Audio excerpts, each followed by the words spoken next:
안녕하세요. 글로벌 더블 다이아몬드 임현주입니다. 오늘 어버이날인데 여러분들 어떻게 부모님께 전화 한 통 하셨어요? 네, 친정 부모님, 시부모님, 그리고 우리 스폰서님들, 또 리치제이, 우리 부모님들께 감사하는 마음으로 오늘 미팅 시작하도록 하겠습니다. 네, 저는 아메이 사업을 15년째 하고 있어요. 사실은 이렇게 집에서 살림하던 그냥 제 분홍색 추리닝 입고 저렇게 있는 저를 보고 이렇게 아메이 리더가 될 거라고 아무도 생각 안 했을 것 같아요. 예, 그런데 제가 아메이를 통해서 7년 만에 파운더스 다이아몬드가 된 사진이에요. 놀랍죠? 저 사이에 뭔가 있는데요. 사실 저는 남편 혼자 보니까 이렇게 가게 꼼꼼히 적고 부동산 공부도 책으로 하고 있고 주식도 책 보고 있고 또 뭐 자격증 어떻게 하나 뭐 이렇게 하고 있을 때 사실은 가계부 돈 좀 아끼려고 아메이 퀸 프라이팬 한 개 구매를 했어요. 아이들 간식 집에서 다 해주면 돈 좀 아낄 것 같더라고요. 안 그러세요? 예, 그랬는데 저는 책을 보고 있으니까 저희 스폰서님께서요. 언니 시대의 흐름에 대한 강의가 있는데 한번 들어볼래요? 이렇게 저한테 프로모션을 했어요. 강의에 대해서. 그래서 그거 되게 궁금하더라고요. 그래서 나 한번 들어볼게 이렇게 하고 아메이 첫 강의를 갔는데요. 저는 정말 그날의 강의를 잊을 수가 없어요. 제가 처음 들었던 강의 얘기 오늘 해드릴 건데요. 질문이 이거였어요. 강의를 하러 오신 다이아몬드 리더님께서요. 95년 당신은 무엇을 했습니까? 이렇게 질문을 했는데 여러분 나이에서 30살을 빼보세요. 그러면은 그때 뭐 하셨어요? 아직 안 태어나신 분도 계시죠? 저는 대학교 3학년 때였어요. 저 때가. 그래서 대학교 3학년 때 뭐 농활도 가고 뭐 친구들이랑 놀고 뭐 그런 생각을 하고 있었는데 그날 강의에서 저는 이분 시골의사 박경철, 제가 이분의 주식책을 읽고 있었는데요. 이분 스토리를 듣게 됩니다. 근데 정말 놀라웠어요. 예. 이 박경철 씨가 친구 이재용 씨랑 같이 삼성경제연구원에서 하는 강의를 들으러 갔는데 그날의 강의 주제가 이 월드와이드 웹에 대한 강의였는데요. 95년도는 어떤 때였냐면 제가 기억하건대 대학교에서 인트라넷이라 그래서요. 대학교 내부에 인터넷을 깔고 있을 때였어요. 그러니까 지금처럼 인터넷이 안 될 때였어요. OMR 카드로 수강 신청하던 거를 이제 컴퓨터로 신청해야 됐고 리포트도 손으로 쓰면 안 되고 워드로 내야 됐어요. 진짜 옛날 얘기 같다. 그죠? 그런데 그때 이 월드와이드 웹의 시대에 대한 강의를 박경철 씨는 들었는데요. 사실 무슨 말인지 이해를 못했대요. 무슨 말이지? 이렇게 했는데 이재용 씨는 우와 멋있다 이렇게 이해를 한 거죠. 그래서요 이재용 씨는 그날 강의를 한 강사 선생님하고 만나서 저는 W를 믿습니다 이렇게 말하면서 W 세상에 대해서 강의를 더 많이 듣고요. 며칠 지나서 이 의사 선생님인 친구한테 전화를 해요. 그래서 돈 좀 빌려달라고 한 거예요. 무슨 돈을 빌려? 왜 그래? 그랬더니요. 이제 사업할 거라고. 그래서 무슨 사업을 하는데? 했더니 이 W 시대에 무료 이메일 사업을 하겠다고 한 거예요. 그래서 박경철 씨는 물음표잖아요. 그러니까 이재용 씨한테 아니 이메일? 너 편지 1년에 몇 번 써? 그리고 그 편지는 전자편지로는 안 돼. 손으로 써야지 정성이지. 이렇게 말하니까 재용 씨가 생각해보니까 자기는 편지도 안 쓰고 그러긴 하는데 W가 된다고 했다는 생각이 딱 아니야 W가 된다 그랬어! 이러면서 막 우겨가지고 돈을 500만 원을 빌렸대요. 그러고 만든 회사가 여러분이 너무 잘 알고 있는 이 다음 커뮤니케이션이에요. 그래서 이재용 씨는요 500만 원 들여서 만든 저 회사를요 3년 후에 골드만삭스에서 800억을 투자 받습니다. 그때 정말 박경철 씨는요 정말 놀랬대요. 왜 같은 자리에 앉아서 들었는데 친구는 이해하는데 나는 이해를 못했을까? 이런 걸 해야 되는데 이러면서 가슴속에 항상 W를 딱 품고 이러고 있었는데 저 95년도 지나서요 여러분 이런 핸드폰이 나왔어요. 이거 본 적 있으세요? 벽돌폰이라고? 이 부의 상징인데 저게요 핸드폰 가격이 250만 원이고 개통비가 250만 원 500만 원짜리 핸드폰인데 병원에서 이 박경철 씨한테 선물로 줬대요. 그래서 너무 신기하죠? 줄이 없는데 전선이 없는데 통화가 되니까 그래서 이걸 들고 친구들한테 보여줬대요. 대구에 사는 친구들한테 이거 너무 신기하지 이 전화기. 그랬더니 친구 의사 선생님들이 전부 다 공중전화가 이렇게 많고 집마다 이렇게 전화기가 많기 때문에 아무도 이걸 500만 원 들여서 들고 다니면서 전화할 사람이 없다는 거예요. 그리고 다 같이 일제히 삐삐가 7,000원이면 무제한이다 이렇게 말한 거예요. 근데 그때 갑자기 박경철 씨는요, 자기가 이재용 씨한테 너 1년에 편지 몇 번 써? 그리고 손으로 써야 정성이지. 이렇게 말했던 그 W가 딱 겹치는데 너무 놀랬대요. 나는 보이는데 얘네들은 뭐 이해 안 되는 그 W? 혹시? 그래서 정말 이거 어디서 개통한 거야? 이 회사 주식은 뭐야? 이렇게 하면서 막 알아봤더니요, 한국이동통신. 그러니까 무선통신 사업이 아직 우리나라에서 민영화되기 전에 세금으로 국가에서 공기업으로 운영하던 때였는데요. 좀 있으면 SK텔레콤이 된다. 그래서 우리 사주가 이렇게 시중에 이렇게 팔리고 있었고요. 그때 한 주에 2만 원도 안 하게 주식을 계속 사서 모았대요. 그렇게 해서 정말로 이 한국이동통신이 SK텔레콤이 되는 순간 그 2만 원도 안 했던 SK 주식이 6만 원이 된 거예요. 그러니까 3배가 오른 거죠. 그래서 우와 해야 되는데 500만 원 투자하고 800억 되는 걸 봤잖아요. 그래가지고 에이, 그 W 치고는 별로네. 이제 이렇게 생각을 했대요. 그렇지만 너무 좋아서 계속 사 모으고 있었는데요. 정말 그 SK 주식이 한 주에 2만 원도 안 하게 샀는데 한 주에 500만 원 할 때 팔았답니다. 와, 대박이죠. 제가 그 얘기를 15년 전에 들은 거예요. 저 너무 놀랐어요. 와, 그 다음에 어떻게 됐어요? 네. 정말 그래서 박경철 씨는 주식의 신이 됐고 나는 그 사람의 책을 사서 읽고 앉아 있었던 거예요. 제가 그 얘기를 들으면서요. 와, 저런 게 W구나. 그래서 그날 1시간 동안 시대의 흐름은 W 시대에 대한 강의였고요. 저 네이버 다음 막 이런 게 시작되던 시대와 제가 15년 전으로 돌아가면 스마트폰이 아니라 저렇게 폴더폰이 있었거든요. 저 핸드폰 얘기들을 막 들으면서요. 그때 정말 잊을 수 없는 워딩이 뭐였냐면 누군가는 그물망을 막 치고요. 거기서 돈을 저렇게 많이 벌 동안 누군가는 그 그물망에 걸려서 돈만 쓰고 있다는 거예요. 그래서 저를 딱 보니까 쌍둥이 엄마들 카페에 가입해가지고 젖병 공구 저도 사주세요. 뭐 기저귀 공구 저도 사주세요. 진짜 계속 돈만 쓰고 있는 거예요. 그래서 이야 진짜네. 저런 게 부였구나. 나도 97년도에 저런 폰 봤는데 저런 한 매일 공짜로 나눠주는 거 나도 썼는데 정말 되게 아쉬웠어요. 그래서 저런 게 시대의 부였구나. 누군가가 이야기해줬으면 나도 알아들었을 텐데 상당히 아쉬워하면서 그날의 1시간의 강의를 들었어요. 아메이 얘기는 안 나오는데요. 마지막에 그 리더님께서 AMWAY 아메이라는 글자를 화이트보드에 크게 딱 쓰시거든요. 여러분 아메이에 W가 있어요. 꼭 알아보세요. 이렇게 하고 강의가 끝났어요. 제가요. 뭐라고? 이렇게 된 거예요. 왜냐하면 아메이 퀸 후라이팬 하나 사가지고요. 6개월 동안 요리 배우고 그냥 무료로 배우니까 고맙잖아요. 그래서 뭐 제품도 좀 사고 그렇게 했지만 그 안에 어떤 기회가 있을 거란 생각은 전혀 하지 못했는데요. 전날에 강의를 딱 듣고요. 혹시 나 뭐 모르나? 정말 그런 생각이 들었어요. 우리 스폰서님은 아는데 나는 모르나? 박경철 씨가 친구 재용이가 이해한 걸 이해 못한 것처럼 나도 혹시 뭐 모르는 거 아니야? 이런 생각이 딱 드는 거예요. 그래서 그날 정말 그 뒤에 뭐 이렇게 책이랑 테이프랑 이렇게 자료를 팔았는데요. 싹 사오고요.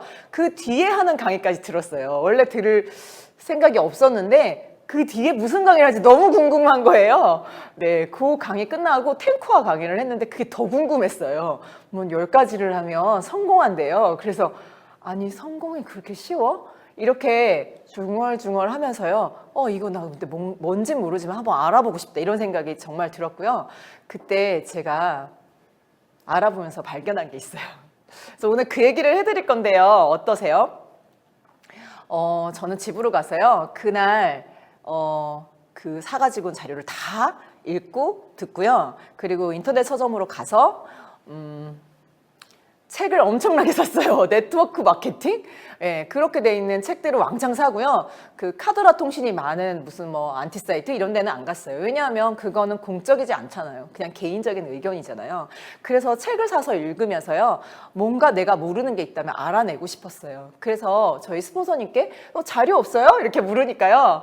아, 뭐 자료 있다면서요? 정말 라면 박스 한 상자로 그때 당시 테이프 한 상자 갖다 줬어요. 그래서 그 테이프를 영어 테이프 듣던 실력으로 그냥 하루에 몇 개씩 들어 제끼기 시작했어요. 그래서 한 달 동안 팠습니다. 예. 파면서 알아낸 게 있어요. 그래서 그 키워드를 붙들고 15년간 지금 이 자리까지 달려왔습니다. 여러분에게 공유하고 싶습니다. 그 부의 키워드 궁금하신가요? 한번 시작해 볼까요? 네, 그래서 제가요, 저희 스폰서님께 그 목요일 날 그 재밌다는 그 강의, 거기 나 한번 초대해 주세요. 이렇게 말했더니요, 초대해 줬어요. 이렇게 전국에서 GOM, 그랜드 오픈 미팅 할 때요, 저를 초대해 줬는데 1번 자리 맡아놓으셨더라고요, 1번 자리. 그래서요, 앉아서 첫 강의를 들었는데, 지금 파운더스 더블 다이아몬드 박인숙 리더님의 사업 설명이었어요. 저는 광주에 살고 있었는데, 경상도 사투리를 쓰시는, 예쁜 여자분이 오셔서 차분하게 선생님이셨고 자기가 아메이를 어떻게 했는지 이런 얘기를 하는데요. 정말 잘 들었습니다. 예, 제가 아메이 첫 강의였지만 그 전에 너무 많은 자료 조사를 한 상황이었기 때문에 이해할 수 있었어요. 제가 아메이 미팅장 가서 들었던 이야기, 그 안에 있는 제가 발견한 W 여러분들에게 지금 한번 이야기해 드릴게요. 제가 가서 정말 가장 또 기억에 남는 이야기는요, 이 엘빈 토플러의 이야기예요. 왜냐하면요, 이게 제가 아는 분이거든요. 92년, 제가 93년도에 대학교 입학했고 경영학과인데요. 92년도에 권력 이동이 한국말로 출판되면서 엘빈 토플러의 책은 실은 저희 시대 대학을 다닌 경영학과, 경제학과 그런 학생들은 다 읽어야 되는 책이었는데요. 다 읽었는데 무슨 말인지 이해를 못한 거예요. 또 이해 못한 거야. 네. 그래서 아메이 미팅장에서 이 엘빈 토플러 얘기가 나오는데요. 솔직히 되게 이상했어요. 왜 엘빈 토플러 이야기하지? 그랬는데요. 여러분, 저 미래 쇼크, 제3의 물결, 권력이동, 저 책은요, 1953년부터 2023년을 예견한 3부작의 책인데요. 이 책에 맥락이 있다는 거예요. 그래? 난 읽었는데 무슨 말인지 모르는데 뭐 되게 중요한 책인가? 근데 정말 놀라웠던 거는 저 미래 쇼크라는 책을 읽고 세상을 바꾼 사람이 있어요. 그 사람이 빌 게이츠입니다.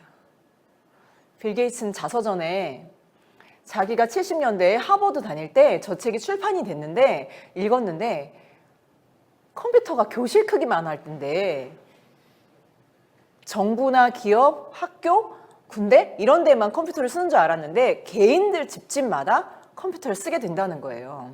퍼스널 컴퓨터의 시대, PC 혁명에 대한 이야기가 있는 거죠. 그래서 빌 게이츠가 생각한 거예요. 개인들한테 프로그램 팔면 너무 좋겠다.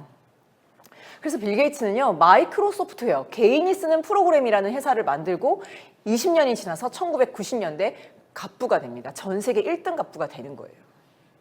그때 스티브 잡스는 애플 컴퓨터라는 회사를 만들고 컴퓨터를 조립해서 팔았고요. 빌 게이츠는 소프트웨어를 판 거예요. 이 빌 게이츠는 작년에 그렇죠. 챗 GPT, 오픈 AI에다가 1조 3천억을 투자하면서 인공지능도 다 쓸었어요. 와, 그런데요. 저는 2009년에 저 얘기를 들으면서요. 어땠냐면 빌 게이츠는 저 책 읽고 알아먹었는데 난 또 못 알아먹었구나. 제가 진짜 약간 박경철 씨 모드였어요. 나 진짜 또 못 알아들은 거야? 완전 이제 뚜껑이 날아간 거예요. 그래가지고 나 진짜 이번엔 꼭 알아먹고 싶어. 막 이런 거 있잖아요. 그래서 정말 잘 들었어요.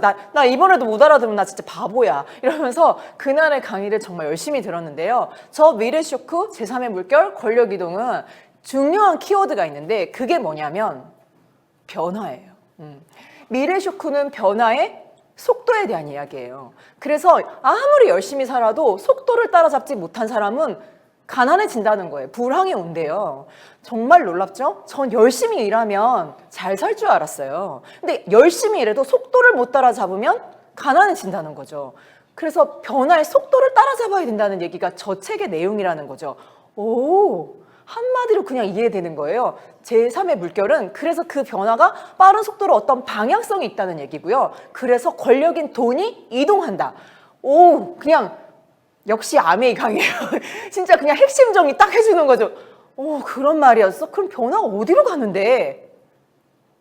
2006년에 쓴 엘빈 토플의 부의 미래의 서문에 보면 시대의 부가 이렇게 이동했다는 거예요. 즉 돈이 이동하고 있는데 이동하는 그 방향 앞에 가 있어야 부의 방향이 맞다는 거죠. 지금 시대도 농경 있고 제조업하는 회사들 있고 그다음에 저희 남편처럼 학위를 가지고 대학교에서 가르칠 수도 있고 이제 유튜버들이나 인스타 스타들이 있고 이제 이 뒤에 의미와 가치 시대는 이제 이거는 이제 인공지능 시대 여기까지는 얘기를 엘빈 토플러가 못하고 돌아가셨어요. 그런데 이렇게 쭉 이어지는데 엘빈 토플러가 뭐라 그랬냐면 이 앞에 있는 시대는 돈이 있어야 땅 사서 농사 지을 수 있고 돈이 있어야 공장을 지을 수가 있고 돈이 있어야 의대 약대 공부도 시킬 수 있는데 앞으로 오는 시대는 돈이 없는 개인들에게 엄청난 기회가 있다는 거예요. 그래서 금세기 최고의 기회가 열렸다라고 책에 써져 있는데 실은 많은 개인들이 이걸 이해를 못한다는 거죠.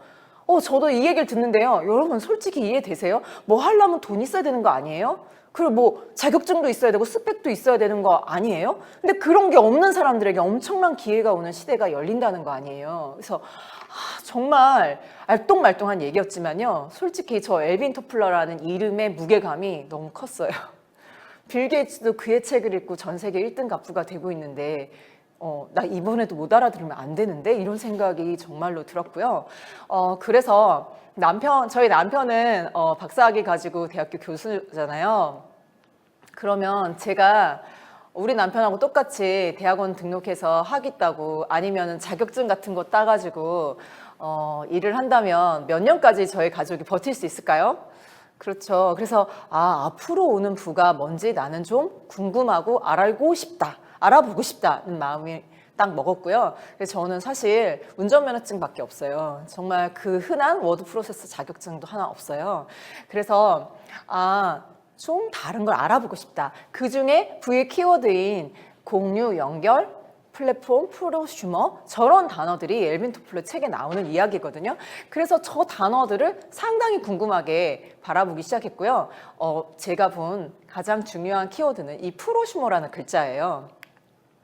이건 제3의 물결, 80년대에 쓴 엘빈 토플러의 책에 처음 등장하는 그런 단어인데요. 실은 프로듀서, 생산자와 컨슈머라고 하는 소비자를 합성한 말이에요. 이게 엘빈 토플러가 만들어낸 말입니다.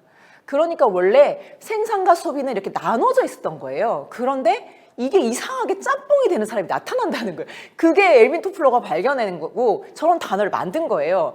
너무 빨리 세상이 변했기 때문에 사실 저 같은 사람들은 저 단어를 배우지 못했고 책으로 읽어도 무슨 소린지 몰랐죠. 그런데 엘빈 토플러는 책에 이 사람들이 보이지 않는 부의 50%를 차지한다. 그리고 지금 저 단어는 초등학교 4학년 교과서에 나올 정도로 유명한 단어지만 아마 저와 비슷한 세대들은 아무도 못 들어본 얘기고요. 사실 저게 옛날에 그 장학 퀴즈 골든벨 50번 문제 마지막 띵 울리는 그 벨 문제예요. 그러니까 저걸 알 리가 없지. 그런데 이렇게 자세하게 이 아메에 와갖고 들은 거 아니에요? 그래서 저런 단어가 있어? 저게 뭐지? 느낌이 안 오면 어떻게 돈을 벌어? 이제 그런 거고 처음에 저게 80년대 저 단어를 만들 때는 기업들이요 소비자를 일시키라는 거예요. 정부요.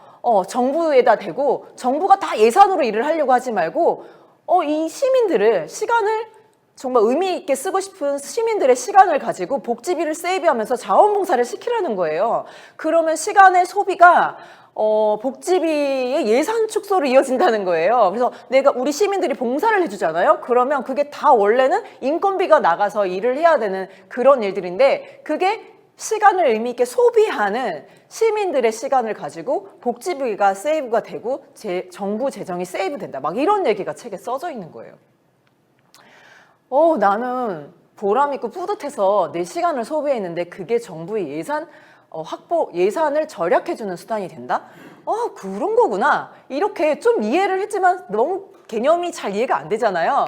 그래서 진짜 쉬운 예가 이거예요. 아마존이라는 사이트가 사실은 인류 최초의 인터넷 서점인데요. 이 인터넷 서점이 자신의 사이트를 알리기 위해서 어떻게 했냐면 책을 반값 할인하면서요. 책 읽어본 소비자들한테 소감문 좀 써주세요. 이 책 감동 소감문. 그래서 어떻게 돼요? 제가 정말 저 강아지 똥을요 누군가의 소감문을 보고 샀거든요. 너무 좋은 책이에요. 그래서 한 권 샀다가 5권 또 샀어요. 어른들한테 이렇게 나눠주려고. 그럼 토탈 제가 5권, 6권 샀거든요. 그럼 누가 돈을 벌어요? 아마존이 돈을 벌죠. 그러면 그 소감문 써준 사람은 어떻게 되는 거예요? 돈을 벌지는 않죠. 뭐를 줘요? 좋아요 스티커. 제가 좋아요 스티커 2개 받은 적이 있거든요. 저는 알라딘에다가 이렇게 소감을 썼는데 제가 이걸 왜 아냐면요 너무 기분이 좋았거든요. 그래가지고 저희 남편한테 여보 나 있잖아 좋아요 2개 받았어 막 이렇게 자랑했던 적이 있는데 제가 이 강의를 딱 듣는 너무 놀랐어요. 내 소감문 덕분에 책이 팔렸는데 그래서 저 사이트는 돈을 버는데 나는 좋아요 받고 기분 좋아 하고 있는 바보 같은 상황이었던 거예요. 저는 그래서 그 이후로는 소감은 안 써요. 여러분 감사하다 해야 되는 거 아니에요? 무슨 좋아? 그래서 정말 저 아마존의 제프 베조스는요 지난 15년 동안 빌 게이츠 제끼고 인류 최고의 갑부 2번 했습니다. 제가 이 강의를 계속했기 때문에 알아요. 그리고 저 아마존이라는 사이트는 서점이 아니라 전 세계 최고의 쇼핑몰이 됐어요. 누구의 힘으로? 소비자들이 소감문을 써주면서 저 사이트가 엄청나게 알려진 거예요. 프로슈머의 힘으로 엄청나게 큰 기업이 탄생하는 걸 제가 본 거죠. 진짜 그렇죠? 자, 여러분 이게 이마트 모습이에요. 직원이 계산해주면 저분은 알바비 받죠. 여러분이 자율계산대에서 계산하시면 여러분 알바비 받으세요? 돈 주라고 해본 적 있으세요? 없으시죠? 정말 이렇게 말하면 진상이에요? 한번 생각해보세요. 내가 돈 쓰러 가서 일까지 해주고 있는 거예요. 알바생 대신 일한다고요, 우리가. 이렇게 말하는 사람이 아무도 없잖아요. 그런데 엘빈 토플러는 벌써 80년대, 44년 전에 이런 얘기를 한 거예요. 책을 읽어도 무슨 소린지 모르니. 그러죠. 기업들이 돈 벌 수밖에 없는 거예요. 누굴 일시키고 있어요? 알바생 대신 손님을 일시키는 거예요. 더 기분 나쁜 건 뭔지 아세요, 여러분? 저 손님 뒤에 감시 카메라가 돌아간다는 사실. 여러분 물건 훔쳐갈까 봐. 진짜 너무 어이가 없지 않아요? 일해주면서 감시 카메라 돌아가면서 알바비 한 푼도 안 받고 일해주는 저 많은 소비자들 덕분에 기업들이 얼마나 돈을 잘 버냐고요. 이렇게 말하면 진상이에요? 진짜 여러분 생각해 봐야 돼요. 그래서 내가 정말 기업들을 위해서 얼마나 일을 많이 해주는 멋진 프로슈머인가 한번 생각해 보세요. 누구 입장에서 멋진 거예요? 오늘 정말 마트 가셔서 한 번만 생각해 보세요. 어디서 계산할지 헷갈리실걸요, 이제부터? 진짜요. 여러분 요즘에 보면요. 저렇게 알바 하시는 분들이 계산해주는 계산대 한 2개밖에 없어요. 다 없어졌어요. 다 우리 일 시켜 먹고 있는 거예요. 여러분 진짜 만약에 맥도날드 가서 키오스크 앞에 계산한다면 그게 기계가 계산하는 거예요? 내가 하는 거예요? 내가 하고 있잖아요. 손님이 내가. 근데 나는 알바비 안 받잖아요. 그 알바비 안 받고 너무 잘하는 그 소비자. 그 사람이 프로슈머라는 거예요. 여러분 만약에요 내가 계산했어요. 계산비 준다 그러면 받으실래요? 그런 돈은 이상해서 안 받으실래요? 저는 받고 싶었어요. 나 준다 그러면 몰라서 못 받은 거 아니에요? 그쵸? 이 프로슈머가 이렇게 기업들이 정말 어마어마하게 우리를 일시키고 있답니다, 여러분. 그런데 우리 개인들은 얼마나 그걸 알고 있을까요? 그래서 이렇게 이미 많이 쓰고 있어요. 그런데 나는 오늘 처음 들었다면 내가 아직 뭘 모르네 라는 생각하시면 돼요. 오늘부터 알면 되죠. 자, 여러분 유튜브, 인스타 여러분 이 많은 영상과 이미지 당근의 그 많은 물건들 누가 거기에 올렸죠? 직원들이 올렸나요? 아니죠. 여러분 소비자들이 다 올린 거예요. 소비자인 내가 영상 찍어서 편집해서 올린 거예요. 그 사람이 누구라고요? 프로슈머. 그 사람들 덕분에 저 기업들이 지난 15년 동안 다 생겨났고 인류 최고의 기업이 됐어요. 유튜브는 그 광고비의 일부를 소비자에게 공유했어요. 그래서 사람들이 열광하는 거예요. 프로슈머에게 페이한 거예요. 그런데 내가 올린 영상이요. 사실 저작권이 누구 거일까요? 여러분 이 질문이 이상하지 않아요? 내가 만들었으면 내 건데요. 사실 저기에 올리는 순간 저 플랫폼에 이용 권한만 있고요. 저작권은 저들 거예요. 여러분 동의가 되세요? 내가 장비 사고 내가 다 찍고 내가 했는데 저작권이 저들 거라는 게 동의가 되세요? 정말 희한한 세상이죠. 프로슈머가 얼마나 큰 기업들을 만드는지 여러분 보셔야 돼요. 제가 아메이를 보니까요. 저는 진짜 농사 짓는 사람이 주변에 없어요. 저 부모님들 전부 다 도시에 이렇게 사시니까요. 진짜 고춧가루 한 알까지 다 사 먹어야 돼요. 다 돈이에요. 그런데 내가 써본 제품 있잖아요. 그거 가지고 인터넷 서점에서는 책 사갖고 소감문 쓰면 나한테 그냥 좋아요 주고 끝냈는데요. 아메이는요. 내가 샴푸 써보고 너무 좋아 이렇게 말하면요. 언니 그거 그렇게 좋아? 탈모에 그렇게 좋아? 나 그거 사볼래. 그러면요. 그 제품이 팔릴 때마다 광고비를 저한테 준대요. 내가 계산하죠. 아메이 오시면 내가 계산하잖아요. 그럼 계산비 나한테 준대요. 여러분 받으실래요? 저 받겠다고 얘기했어. 나 프로슈머 괜찮다. 나 좋아요 스티커 대신 돈 주는 거 좋아. 나 그 프로슈머 할래. 이렇게 저는 정확하게 프로슈머로 이해했어요. 내가 써본 거 가지고 좋다고 말해주는 거, 내가 진짜 좋으니까 말해주는 거, 나 그거 좋아. 아닌 건 아니라고 말하면 되고 좋은 건 좋다고 말하면 되겠네. 이렇게 된 거예요. 근데 우리 스폰서님 저한테요. 언니 그게 사람이 연결되면 그게 사업 얘기 하지 마세요. 나 그거 무서워요. 이렇게. 아 진짜 잘 모르니까 이제 그랬는데요. 여러분 연결이 어떻게 사업이 되냐면요. 여러분 이게 일본에 있는 카페인데요. 음료수가 다 공짜인데 테이크아웃 하는 데가 아니에요. 앉아서 수다 떨고 놀아도 되거든요. 그러면 저 회사는 커피 팔아서 이렇게 돈 버는 회사가 아니에요. 그럼 어떻게 돈을 벌지? 동경대, 교토대, 와세대 대학교 학생증이 있는 학생들에게 음료수가 공짜고요. 그 커피값을 이런 기업들이 내요. 이유가 뭐냐면요. 여러분 2025년 내년에요. 일본 인구 중에 여자들 중에요. 3분의 1이 65세 이상이라는 거예요. 그러니까 뭐예요? 엄청나게 고령화 사회인 거예요. 그래서 기업들이요. 정말 일본 중소기업들은 일할 사람이 없어갖고 회사가 막 문을 닫는데요. 그러니까 학생 좀 만나게 해주세요. 어디서 애들을 만나요? 커피 무료. 그래서 커피 무료로 마시러 온 학생들한테요. 회사 소개도 하고 취업 설명회도 하고 무슨 일을 한다도 하고 이렇게 하는 게 저 리크루팅 회사인데 이름이 카페인 거예요. 겉에서 보면 커피집 같은데 들어가면 커피 파는 데가 아니에요. 학생과 회사를 연결해 주면서 리크루팅 해주게 해주는 회사인데 카페라고 써져 있어서 커피집 같은 거예요. 연결해 주면서 비즈니스가 되는 거죠. 아, 그래서 연결이 사업이 되는 게 이런 거야? 저 좀 이해했어요. 잘 몰라. 사업 말하지 마. 이랬다가요. 아, 그러면은 필요한 사람들끼리 이렇게 연결해 주는 거? 오케이. 이렇게 됐는데요. 여러분, 아메이 비즈니스 오너, 아메이 사업가들이 뭐 하는 사람들이냐면요. 좋은 제품 쓰고 싶은 소비자하고요. 그 좋은 제품을 생산하는 아메이라는 회사를 연결해 주는 시루 카페 운영자들인 거예요.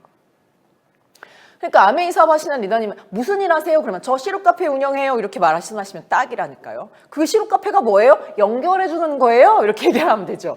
그런데 만나보세요 하는데 음료수도 안 내놓으면 좀 맹숭맹숭하잖아요. 그래서 우리 집에 와요. 맛있는 쿠키 만들고요. 맛있는 요리해요. 이렇게 얘기하잖아요. 뭘 먹어야 얘기가 될 거 아니에요. 그죠? 시루 카페는 음료수를 이렇게 제공해 주는데요. 우리 아메이 리더님들은요. 퀸으로 맛있는 요리를 대접해 주잖아요. 같이 요리도 배우고요. 다양한 컨텐츠 가 있어서 여러분이 만나시는 그 아메이 리더님 집에 가시면요. 다양한 컨텐츠로 시루 카페에 여러 가지 모임들이 있는 거예요. 그래서 잘못 오해하면 어때요? 시루 카페에서 커피 파는 것 같잖아요. 똑같아요. 아메이 리더님 집에서 퀸 냄비 파는 것 같아요.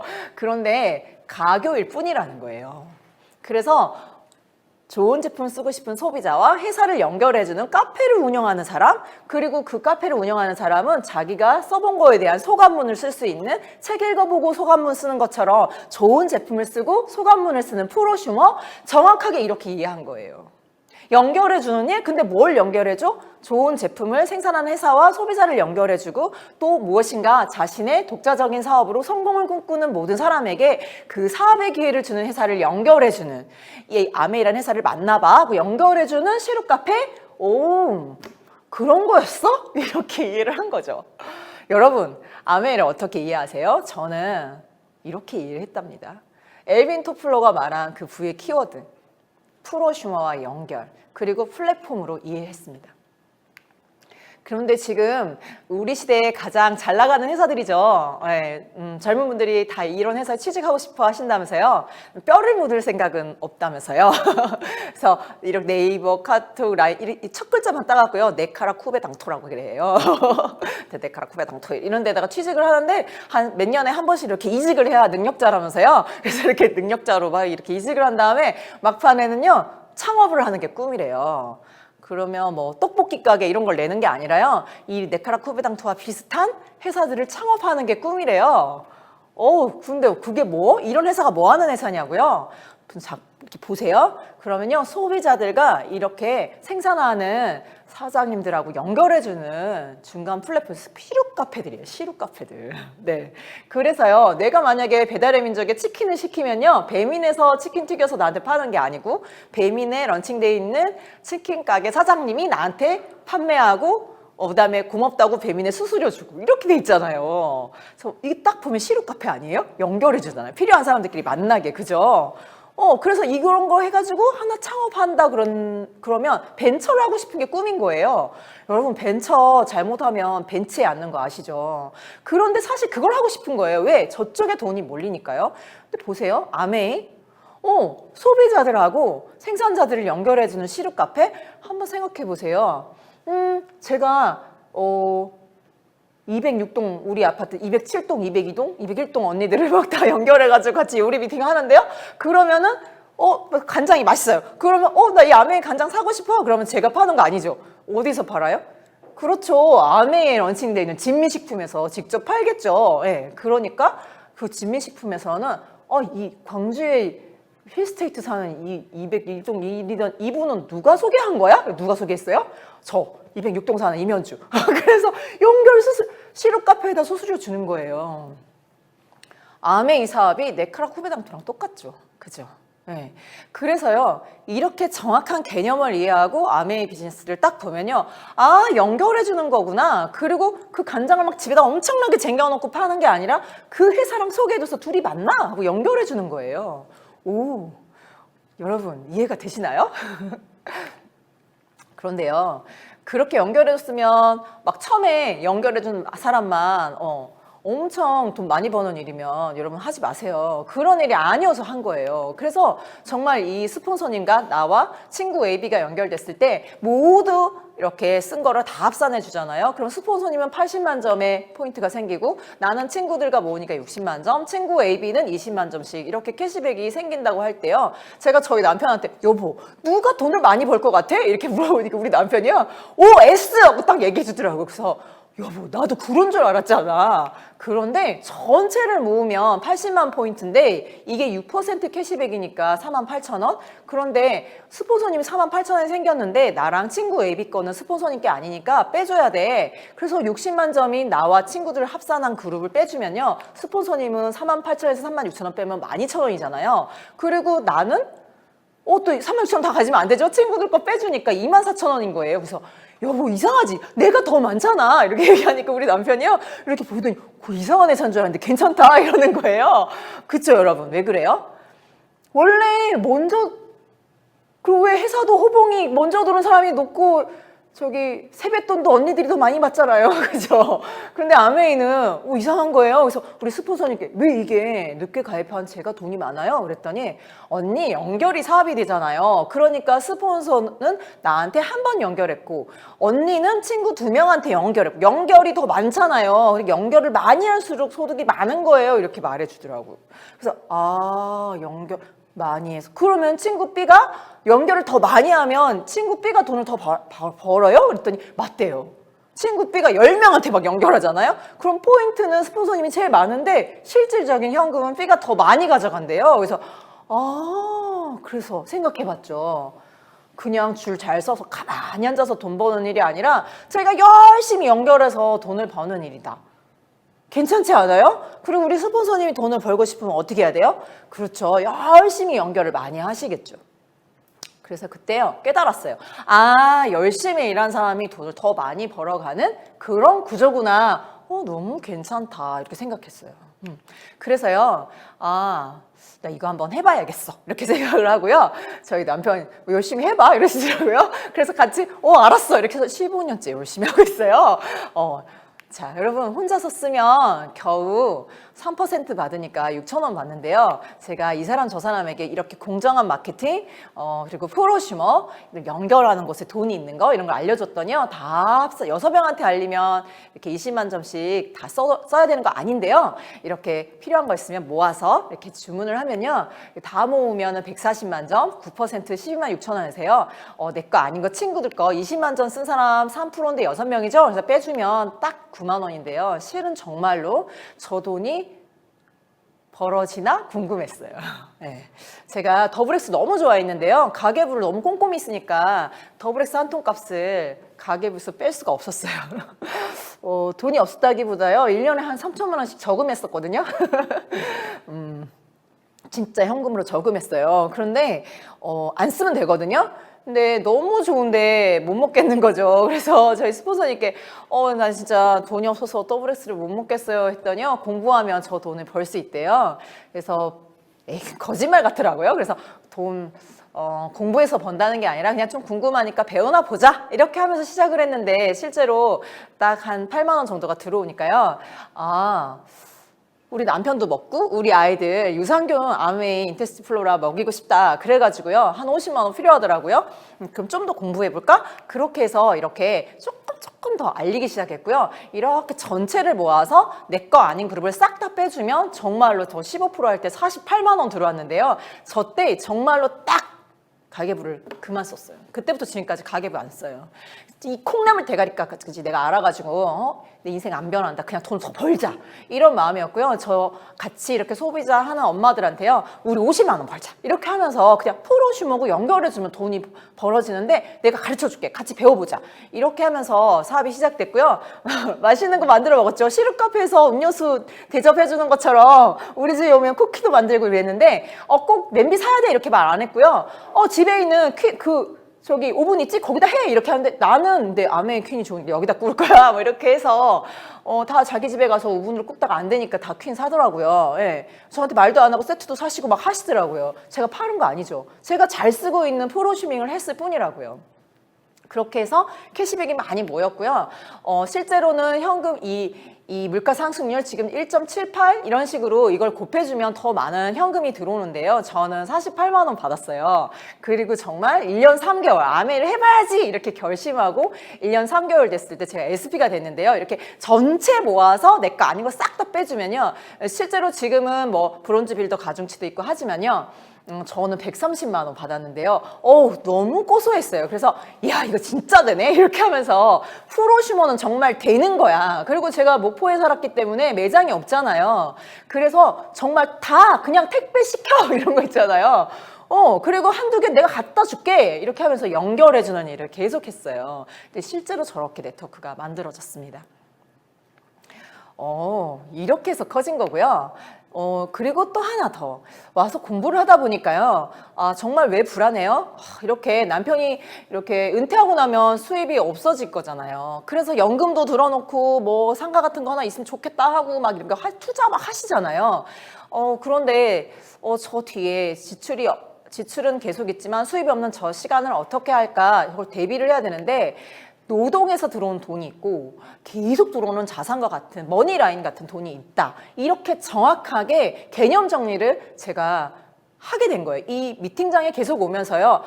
돈은 두 가지 속성이 있는데 일을 해야지만 나오는 돈이 있고 일을 안 해도 시간이 가면 나오는 돈이 있다. 그게 자산이고 그게 파이프라인 같은 돈이고 그런 게 대표적인 게 건물세다. 이런 거예요. 그래서 나 그래서 건물이 있었으면 좋겠다 생각했구나. 그래 조물주 위에 건물주. 오케이. 이렇게 된 거예요. 근데 아메가 이 자산소득이라는 거지. 이렇게 한 거죠. 그런데 정말 놀라운 건 이거였어요. 로버트 기요사키의 부자 아빠 가난한 아빠라는 책을 읽으면서요. 이 로버트 기요사키가 무슨 얘기를 하냐면 평범한 사람들이 자산과 부채를 구분을 못한다는 거예요. 여러분 빚하고 재산을 구분 못하는 바보가 어디 있어요. 근데 구분을 못한대요. 그래서 내가 무슨 말이야. 나 이 정도는 다 알아. 우리 그 정도는 다 알지 않아요? 그런데 이분이 뭐라 그러냐. 정의가 뭐야 이거죠. 너 자산하고 부채 정의해봐. 근데 잘 모르겠더라고요. 그래서 로버트 교섭기가 뭐라고 해놨냐면요. 현금 흐름이 지속적으로 나에게라는 글자가 똑같은데 계속 네 주머니에 돈을 넣어주면 자산이고 여기서 계속 빼가면 부채라는 거예요. 그래서 그런 개념이야? 그런데 그러면 송아지를 1억에 사가지고 어미소가 돼서 3억이 돼서 딱 팔면 2억이 남잖아요. 그럼 이게 자산이냐? 이렇게 질문이 돼 있어요. 그럼 여러분 아파트 1억 해갖고 1억짜리 사가지고 3억이 돼서 내가 팔아서 2억 남으면 그게 자산 아니에요? 자산이지? 그런데 로버트 교사께가 그게 이번 달에 들어오고 다음 달에도 들어오니? 이렇게 질문하는데 안 들어오잖아요. 한 번 딱 들어오면 그 다음 안 들어오잖아요. 그래서 안 들어오는데 자산이 아니래요. 그래서 계속 들어와야 자산이래요. 그래서 계속 들어오진 않네. 그럼 어떻게 해야 돼? 저 소를 팔면 안 된대요. 그러니까 1억이 3억이 됐으면 2억이 뛴 거잖아요. 그러면 그 2억은 자본 차익이, 그 자본 차익이 뛴 거를 보유하면서 우유를 짜야 된대요. 그래서 우유를 계속 짜서 요구르트 만들고 버터 만들고 치즈 만들고 그렇게 해서 팔을 해요. 그러면 저걸 보유하면 2억을 계속 보유하면서 손이 계속 들어오게 해야 저 소가 자산이 된다는 거예요. 부자들은 자산을 저렇게 정의하는 거예요. 그래서 understand. 알겠어. 그러면서 책에 어떤 얘기가 있냐면 연금 보험이 자산이냐? 이렇게 질문이 돼 있어요. 연금? 삼성생명에서 보장자산이라고 했는데 그래서 제가 사실은 그 15년 전으로 가면요.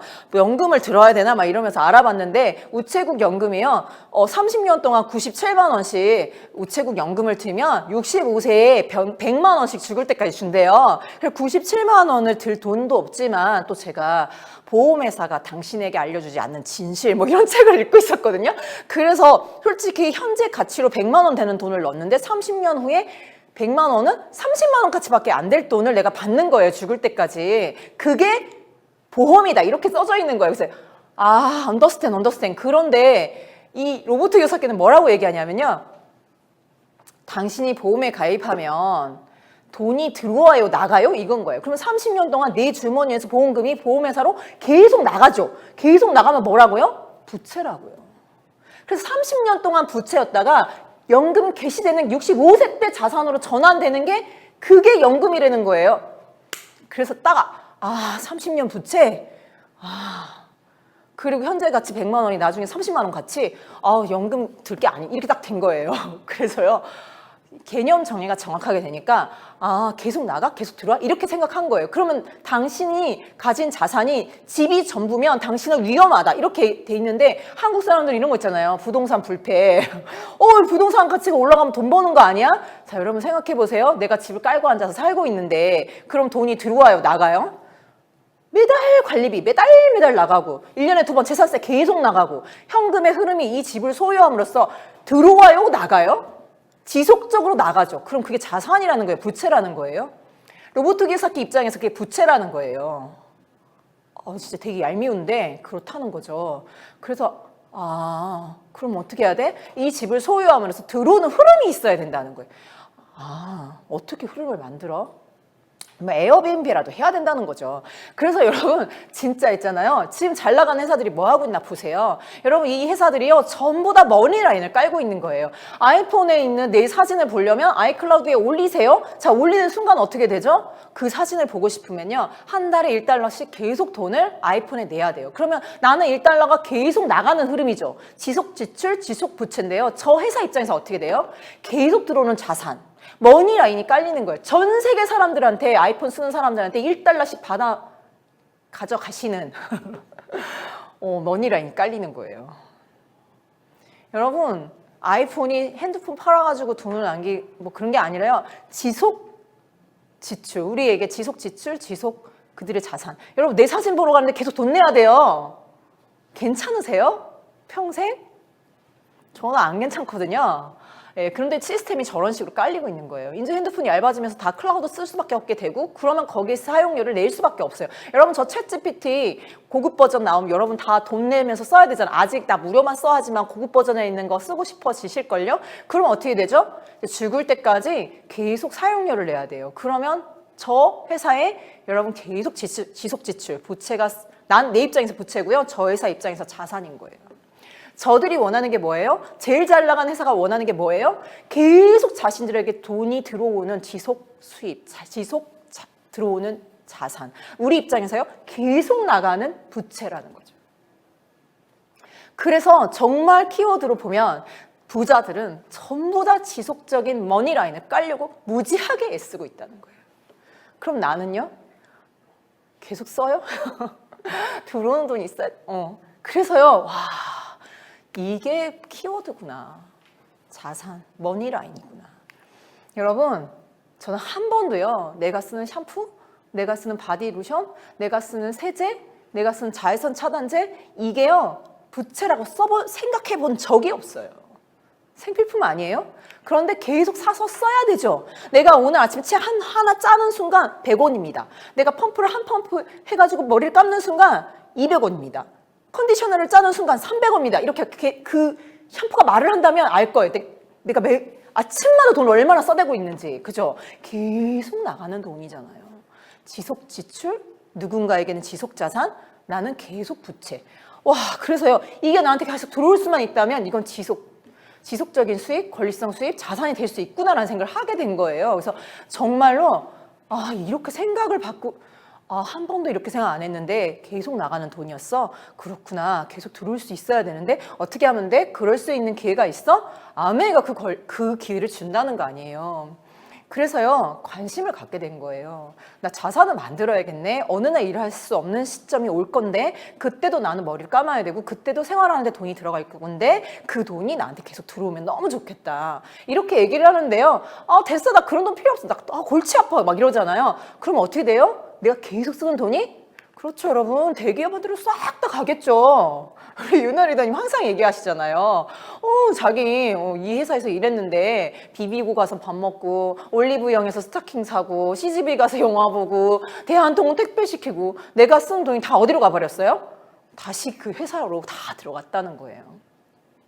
여러분, 기업들은요, 우리한테 계속 주는 그 월급을요, 다시 다 자기 주머니에 넣을 수 있는 그런 사업들을 하고 있어요. 여러분, 저분이 사업하면 정말 멋있는 비즈니스고 내가 쓰는 돈을 나한테 돌리면 다단계예요?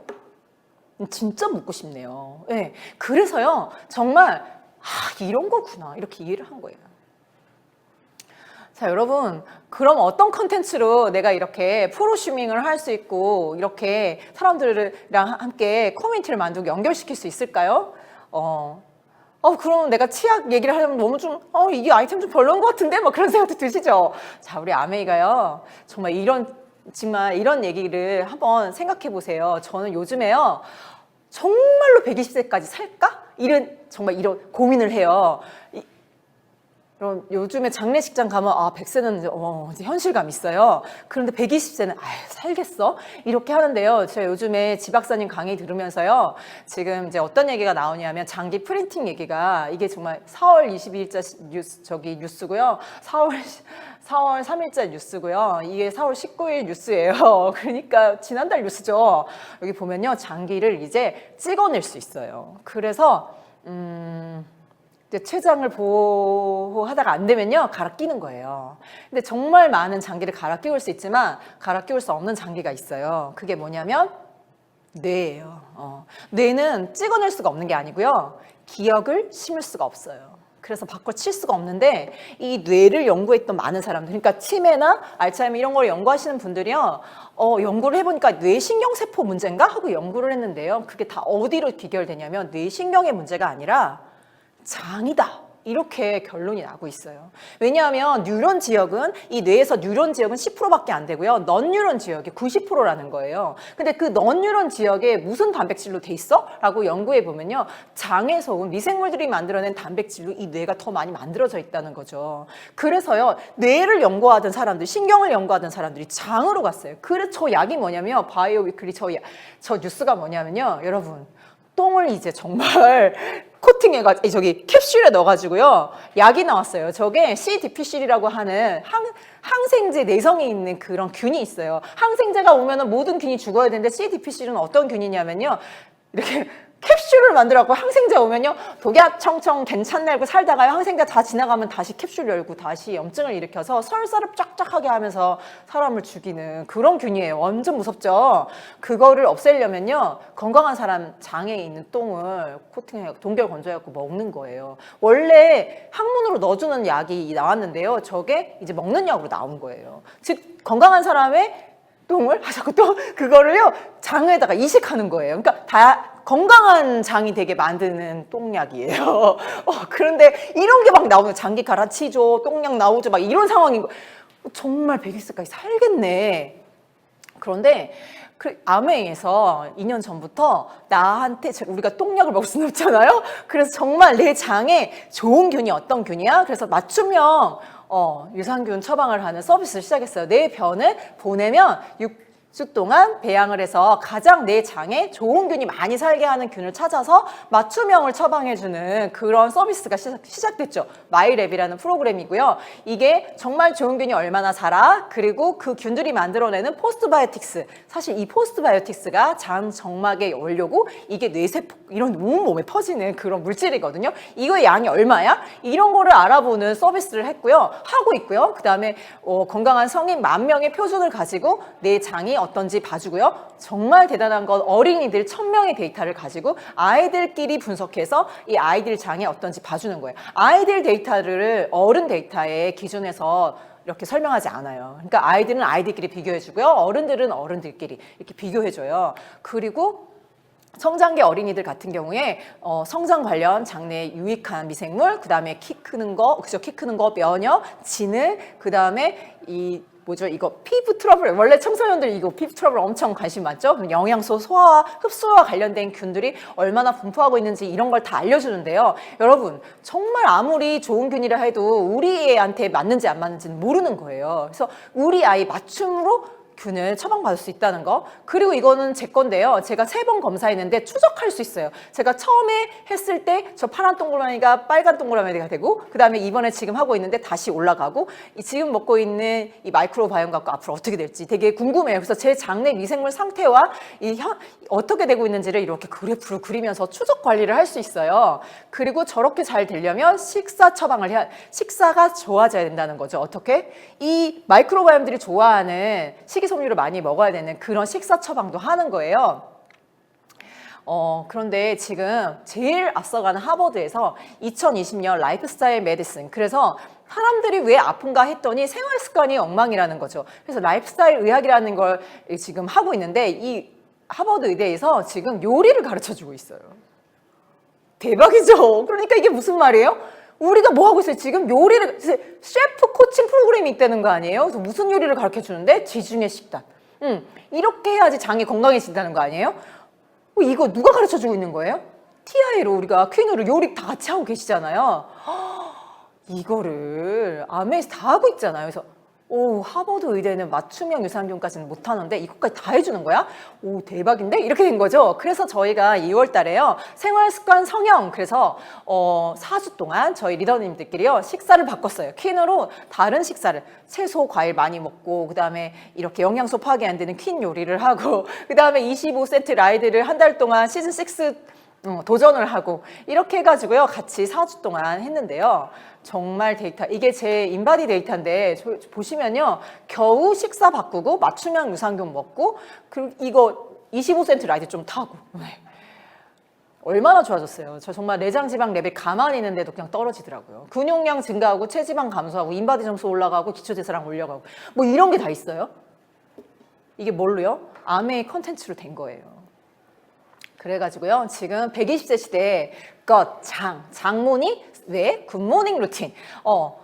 120세 시대를 맞이하기 위해서 장이 건강해야 되는데 그걸 위해서 뭐가 필요하다고요? 식이섬유, 맞춤형 유산균, 그리고 장 점막세포의 원료인 단백질, 그리고 근육 때문에 단백질도 정말 필요하죠. 그래서 아침마다 이렇게 인증하고 있는데요. 이제 이게 5월달 지금 시작했잖아요. 그러니까 이걸 다 같이 한번 해보자.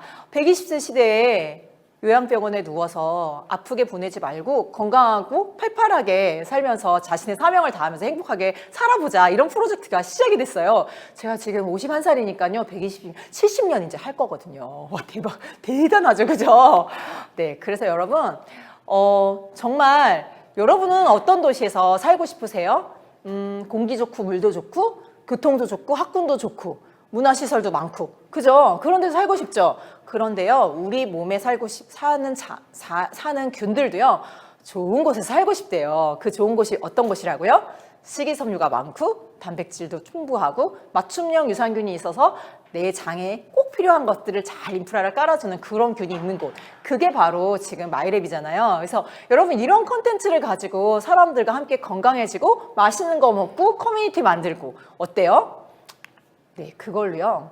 그걸 누가 한다고요? 회사에서 마케터들이 하는 게 아니라 그걸 정말 사용해본 프로슈머. 그리고 그 프로슈머인 내가 사람들과 회사를 연결해주고 그렇게 해서 연결해서 만들어진 돈이 자산성 권리소득이 되고 그것이 기쁨으로 연결되는 그런 비즈니스. 그게 제가 지난 15년 동안 봤던 부의 키워드 W랍니다. 여러분은 어떠세요? 여러분은 이 시대를 어떻게 읽고 계세요? 정말 장수하고 많은 비용이 들고 많은 돈이 필요한 시대에 살고 있습니다. 여러분도 엘빈 토플러가 말한 그 부의 키워드 가슴에 한번 품어보시기를 바라겠습니다. 감사합니다.